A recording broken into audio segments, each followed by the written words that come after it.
大家好，我是中医刘家福。最近呢，有很多患者都在问我脂肪瘤的问题。那么今天呢，就跟大家做个分享。脂肪瘤呢，在中医看来呢，属于痰核这种范畴。所谓痰呢，主要是由于呢脾虚导致的水湿郁化失常，而湿气日久聚集，就会形成这种痰，是性质呢比较粘滞这种痰浊。越聚越多而形成的痰核呢，有一个特性，就是呢容易流窜。所以大家呢可以发现，脂肪瘤呢会出现在身上的各个部位，常见呢就在肩背部、腹部以及呢四肢，会长在呢皮下或者是呢皮肤肌肉之间，轻轻的一推呢还会移动。但通常是没有什么症状，连疼痛呢也很少见。不过体内这种痰核说明呢至少是个痰湿的体质。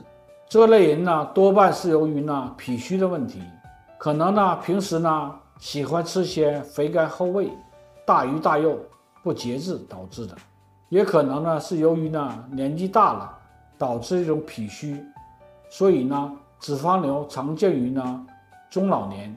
患者呢通常有呢肚子大、头发脸上爱出油这样的特征，平日里呢大便呢比较黏腻，手脚呢比较怕冷，乏力疲倦、腹胀的症状。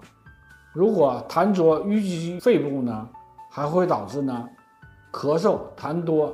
西医治疗脂肪瘤呢，通常呢是采取手术切除，或者呢挤压与抽吸，但没有更好的改善脾虚、痰湿重的问题呢，所以呢，患者术后呢，复发率呢还是很高的。而中医治疗呢，更注重呢内调来补益脏腑。中医治疗呢，更注重呢内调来补益脏腑，以此呢来达到呢切除病根这种目的。用药方面呢，首先呢是健脾祛湿。堵住呢生湿这个通道，这样呢痰浊呢也就不会形成。我常用的有呢白术、黄芪、党参、茯苓等中药呢来健脾，再用呢半夏、车前子、泽泻等中药呢来化湿利尿，把湿气呢通过小便的这种方式排出体外。接下来呢再用一些呢化痰那种中药来清理一身的这种痰浊，避免呢脂肪瘤的增大增多。不过呢，化痰这种中药呢，常用的呢分为两种，一种呢是化寒痰，一种呢是化热痰。这个呢就需要呢根据患者这种具体症状来辩证后呢来再配伍。如果呢咳嗽痰多、痰黄粘稠，那么就是热痰。需要用呢贝母、猪乳等清热化痰药。但如果呢咳嗽痰多、痰质呢比较清晰、颜色白，就用呢半夏、白芥子等温化寒痰这种中药。以上的用药呢，主要呢是堵住呢脂肪瘤这种后路。接下来呢还会需要呢再用一些远兼散结这种中药来攻破已经形成这种痰核。